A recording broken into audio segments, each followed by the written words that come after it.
Welcome to the Open Graves News, brought to you by the Horror Spot Podcast. I am your host, Blake Lambert, and with me is the man with the plan, Nick. Boo. We've got what?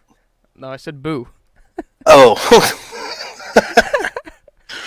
all right, fair enough. We've got some spooky stuff to cover today, so let's jump right in and see what's waiting for us. Nick, guess what? What's that? We got some big Halloween news. Some spicy meatballs. Some spicy meatballs, that's right. So, on September 4th, Jamie Lee Curtis, the lady herself, dropped a new poster for the upcoming Halloween sequel via Twitter and said that a new trailer would be dropping on September 5th, coincidentally, which was my birthday. Much to our surprise, though, we actually got not one but two trailers, a domestic one and an international one. I gotta say, the international one might be a little bit better. By far, way better. By far. All right, cool. By far. Oh my God, was it good? Let me tell you something. All right, I put it up on my All right. TV. Usually, I watch stuff on my computer. Whoops. Usually, I watch stuff on my computer. Set up my speakers. I turned it up so loud. It was awesome. I mean, the second trailer was really good, but the international one really did it for me. Absolutely. Yeah, both were just amazing. Since that time, however, the film has had its world premiere at the Toronto International Film Festival on Saturday, the 8th of September. And so far, critics are going nuts over this movie. Everybody is. Right now, it's holding tight at a 93% fresh rating on Rotten Tomatoes. It debuted at a 100% fresh rating. You look up Jason Blum's Twitter, the proof is there. He's got pictures. So that's awesome. Whether or not this new movie is going to satisfy the hardcore Halloween fans, though, that is yet to be seen. But, I mean, we'll find out when it opens nationwide on October 19th, 2018. Yeah, I mean, if you compare it to a movie like The Nun, okay? Oh, man. I think Blumhouse put that together too, right? I want to say so. I think that's part of the Conjuring universe. It opened at 28%. So I'm sure whoever went to go see it knows. Like, for instance, Michael Rothman from Consequence of Sound, he went to go see it, and I trust his judgment. So I'm sure the people that they invited are not idiots. Oh yeah, no, definitely not. Definitely not. Everything that I've been hearing, though, so far, because I've been researching it since yesterday, and then today, of course, when the reviews are coming out, I mean, it sounds good. Like, everybody is just talking so much good stuff about this movie. Somebody said that there was, like, one part that was a colossal letdown, but then, like, the rest of the movie redeemed itself, like, right away. Review, if anybody here doesn't want any potential spoilers, then just go now. But a review, I think it was Bloody Disgusting's review, where the only downside to it was, so in the review he says that it gives off the impression that Michael is just going around doing his thing and stumbles upon Laurie at some point. But the way he gets to her is, like, so, like, unnatural, and it's obvious that, like, the circumstances for him getting to her were just ridiculous. Interesting. Yeah, I had kind of read the same thing too, and it's almost like from what we've seen in the trailers, it's almost like a role reversal. Like, she's hunting him. Yeah. So I'm interested to see how he gets to her. Well, I kind of get that idea in I don't know if it was the second or the international trailer when her and the sheriff are kind of looking for him, like they're going through houses and. Yep. I don't know. I don't like that. I mean, it's weird. Well, it's like they said they're not doing the whole Terminator thing with what's her name? Linda Hamilton. Mm-hmm. Yep. That's exactly what it seems like. And maybe, but I mean, also it could be. I mean, kind of. Okay, yeah, Terminator-esque, right? Woman waits 40 years for a killer to return. Is super prepared for it. But I mean, also the trailers could be deceiving, right? I mean, it could just be showing us one thing, and then will actually be another. And that's another really scary part is, like, modern day horror movies or movies in general. They show so much in the trailer, so I'm scared to how much we've seen. Agreed. Because, like, absolutely, we've seen so much. There's only been 3 2 for the U.S., but we've seen so much of the movie, and you can pick it apart and know this happens before that, and that couldn't have happened because this happened. So Mhm. it's scary, because like big scares in horror movies, they're really important, and first impression for a movie is also really important. So for instance, the closet scene where he appears, if I know he's there already from the trailer, it's not going to have the same effect on me it would if I didn't see it. Exactly. Right. So that's where I'm thinking maybe that particular scene is just a red herring. They could change it. They may have changed it. Who knows? I mean, I hope not. Right. I mean, if we know it's coming, okay, great, because it was in the trailer. But I think it would be kind of smart not to have it, right? We're expecting it, but it doesn't even happen, and something completely different happens to that character. Yeah, I mean, see, for me personally, I don't really mind spoilers. Like, I'll watch anything that gets leaked. hmm I'll read a script if it comes out before the movie, but it's Halloween. Like, hmm it's a sacred movie. You can't. I don't know. Like the No, whole it's big completely one-shot sacred. thing. Like, that would have been how to see that without it knowing it was coming would be amazing. Right. Absolutely. I agree with you. Okay. All right. So moving on. Well. Did you have anything else? Yeah, we got that one thing. Oh, We that had a one viewer. thing. Okay. Now this could be total bullshit. Let's just get that out of the way.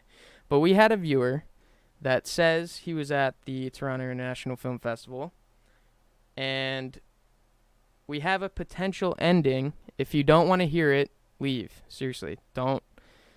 Because let me tell you, it's pretty disappointing, to be frank. So if you don't want to hear any spoilers, then get out of here. Yep. Just exit the theater now, please. So essentially, what happens? This is in the last 5 minutes of the movie or so. Essentially, what happens is Lori, Karen, and what's the granddaughters, and Allison, lure Michael into a house, and it's filled with booby traps in preparation for him coming, which I can buy, judging by the trailers. Essentially, they lure him into the basement, where she has a hatch, to a panic room under the kitchen. What's it called? Like under the kitchen island, Yeah, right? the If kitchen that's island. Yeah, right. Yep. So they fight, yada yada yada. Eventually, she hits a switch, and it closes a trap on the door. And then she has this like mechanism set up to where it releases gas, and they have she has torches all around the house, and the house sets on fire. They look at Michael, they see him down there. They get in the car, and then they leave. They leave while he's still alive in there, and they leave. And then I guess you don't see him die. This is from not a super credible source. So if it's bullshit, it's bullshit. But I mean, I hope so, because I'd like to be surprised. But if they end the movie like this, saying it's going to be the last one, obviously they said they want to work on sequels and that they were going to do some back to back, but they didn't end up doing it. I can't deal with an off-screen death for Michael. I can't. Yeah, no, I will not be at all. so mad. It'll ruin the whole movie for me. Yeah, if this is supposed to be the last one, right? Like that's it, cut and dry. I mean, give me a break. Who are they fooling? Yeah, right. Yeah, no. I mean, this movie is going to do so well at the box office, irregardless of, ending or not. Good or Right? bad, It's going to gonna rake in. do it. Yeah, it's going to rake in a lot of dough, and eventually, inevitably, there will be a sequel. But if this source is to be believed, and this is how Halloween 2018 ends, and you don't explicitly see Michael bite the dust, then yeah, I have a feeling we're going to see him again very soon. Whether or not we'll have Laurie again, who knows?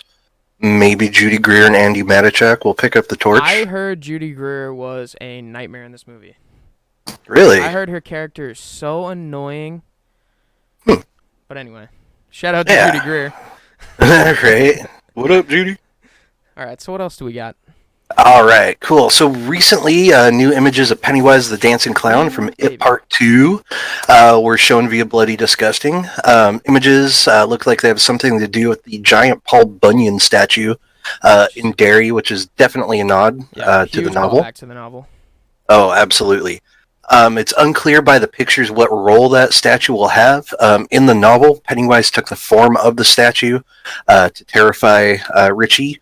But who knows if he's going to do it in the book. I remember in It Part 1, it established that Richie is terrified of clowns. Mm. And as we know, Pennywise takes the form of Pennywise the Dancing Clown. So he might just terrify Richie in his own way, right? Just looking as he does. So who knows if Paul Bunyan is actually going to be integrated with the movie, or if it's just a reference. Who knows? What do you think, Nick? I would really love in the novels, how obviously Universal doesn't have the licensing, or who's making this movie? Good question. Well, anyway, I'm not sure. Yeah. If you Anyway, wanna look it up, I'll just keep talking, or I can sure. Yeah, I'd hope not, because they'd go with the only problem I had with Chapter 1 was the humongous amount of CGI. Like, Bill Skarsgård was fully capable at running at somebody without them digitally generating it. So I feel like Agreed. if they did the Paul Bunyan thing, obviously they would have to do CGI, and I don't think it would look good enough for them to put in the movie. Yeah, I'm with you there, right? I mean, I think having just the statue just be there and having Pennywise kind of sit on its shoulder. I mean, from the picture, the far view picture, it looks scary as hell. Like, absolutely. That's enough. That's good right there. Agreed. But it was New Line Cinema, by the way. New Line. Okay, so yeah, I was gonna say with the novels they had like the classic monsters like Mummy and the Creature from the Black Lagoon, because Universal owns all those. So I was hoping maybe Universal was making this and they would do that. That would be awesome to see, like Frankenstein and all those characters. Yeah, I think absolutely. The cast for this movie is perfect. Like, if for It Part 2? Yeah, dude. If you look at pictures of the kids, I mean, James McAvoy maybe not, but Jessica Chastain as Beverly looks super good. Bill Hader looks like Richie. Bill Hader, yeah. Yeah, I think it's gonna be great. You know what? I don't like the Old Spice guy. That's the only thing I'm gonna remember. That's the only thing I'm gonna think of the entire movie. Right. The Old Spice guy. Yeah, that's funny. Yeah, so they showed. Oh, actually, they showed some footage of Chapter 2 at Comic-Con. You can probably, if anybody out there is curious, you can probably find it online. But I think they're working pretty hard to keep it off the internet. For sure, and they should. Yeah, I mean, I wouldn't expect them to want us to see it. Yeah, no, definitely not. I mean, they've done. So, I really like Chapter 1 because it was mostly followed the book, right? But I mean, stories that are based off of novels don't always necessarily have to follow the novel, which kind of takes us into our next talking point. But let me finish up here. They had enough of the spirit of the novel in It Chapter 1, I think, to really please a lot of Stephen King fans. Yeah. Particularly the opening scene with Bill and Georgie, and then Georgie's demise, right? Because, I mean, that was just fucking brutal. Yeah. As an uncle, right, I have a 3-year-old nephew. I'm picturing my nephew up on the screen when Georgie is getting killed, and that, like, hit home for me. Which is weird, since becoming an uncle, I never thought about, kids and horror movies, and, if they got killed, it's just kind of like, oh, whatever, but I've since watched, Pet Sematary again, and then and it's like, oh God, I can't help but think, what would happen if that was my nephew, or little brother or whatever. And it was way more brutal than the, oh God, yeah. Like, crazy. Yeah. I was like, yeah, like in the shit.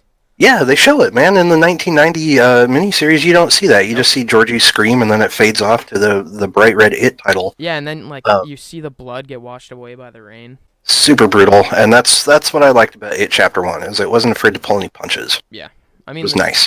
The CGI was kind of ridiculous, but whatever. It could be, but it was also really good at times too. Like when Pennywise unfolded from the refrigerator. Oh yeah. That was cool. Yeah, that was really cool. All right, what else do we got here? Got some really cool news, TV news. On October 12th, Netflix is going to be showing a 10-episode run of The Haunting of Hill House, based on Shirley Jackson's 1959 novel of the same name.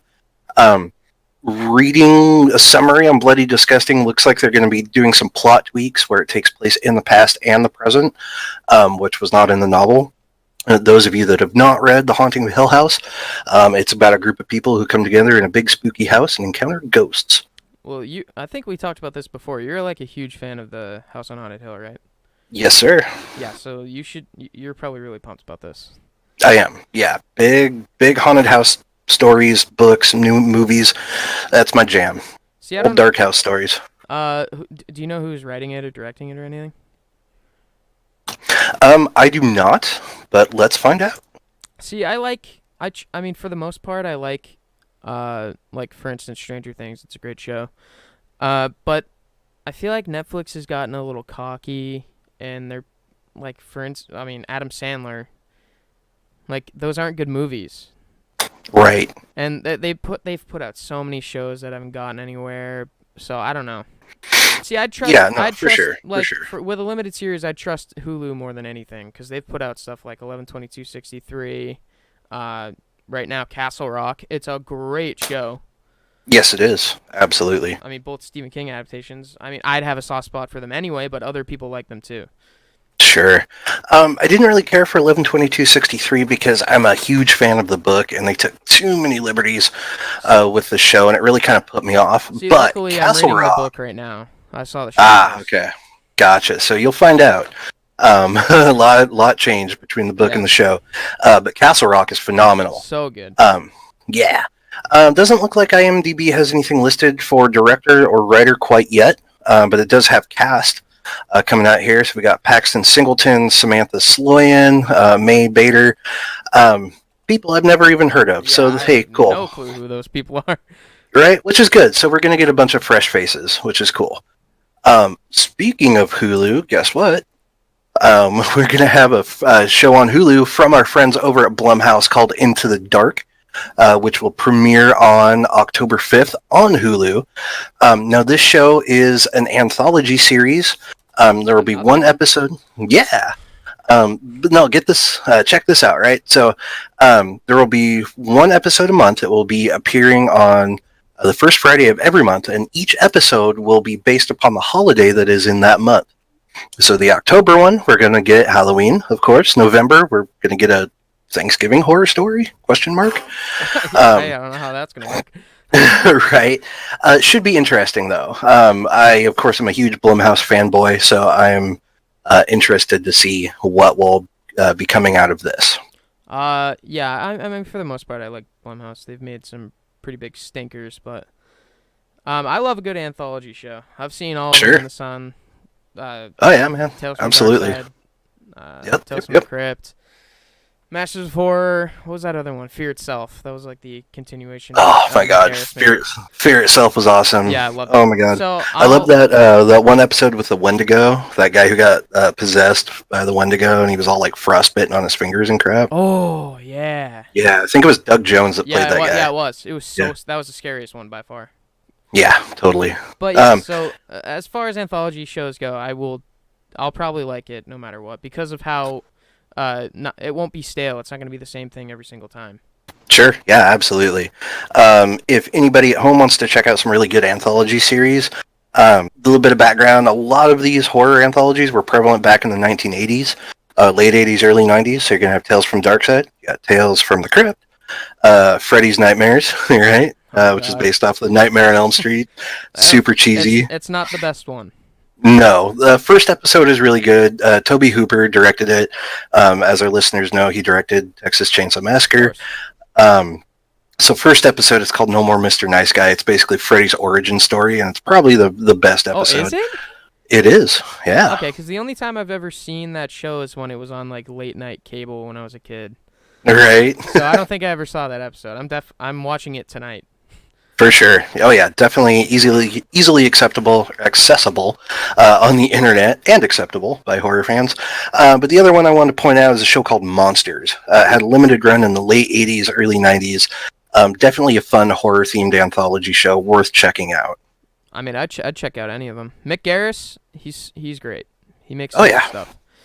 Absolutely. And if you guys ever want us to talk about any of that stuff, we'd be happy to. I love all those anthology shows. So.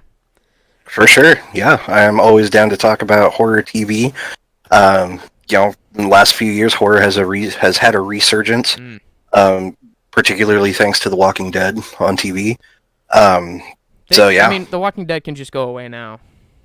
right. But when it came out, holy crap, it was awesome. Game changer. For sure. The last thing I want to talk about here, Scream Factory recently announced a Blu-ray collector's edition of Dracula, Prince of Darkness, starring Christopher Lee. So classic Hammer horror right there. That's going to be released on December 18th, and that will be preceded by the Blu-ray release of the Tobe Hooper classic, The Mangler, which is starring Robert Englund. Hey, if you like movies where washing machines are secretly murdering people, then that's the movie for you. Absolutely. Yes, indeed. And that's going to be released on December 11th. I am looking at Scream Factory's Blu-ray releases.